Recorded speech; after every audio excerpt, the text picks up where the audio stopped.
dăruiești mereu în fiecare zi pe drumul tău. Să nu apună, frate, soarele nici când vestea ta mânie și iubire și iertare oricând să dăruiești și nu uita când ai așa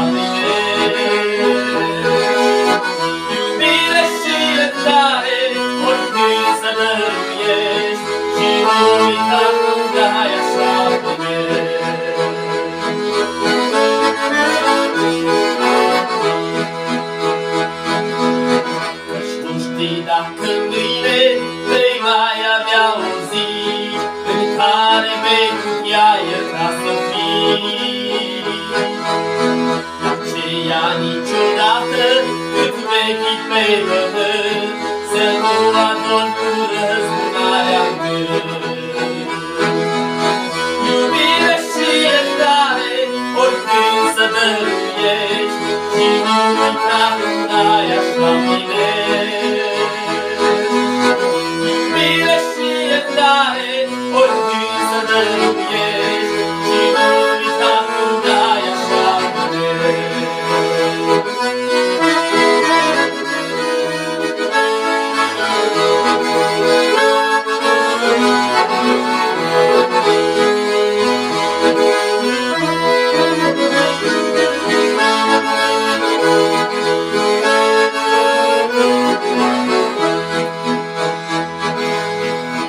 Ai nevoie în viață și tu la rândul tău să fii iertat și înțeles mereu.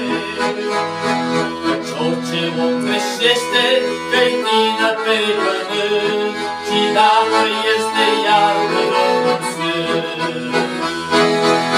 Iubire și iertare oricând să dăruiești și nu uita când ai așa bine. Iubire și iertare oricând să dăruiești și nu uita când ai așa bine.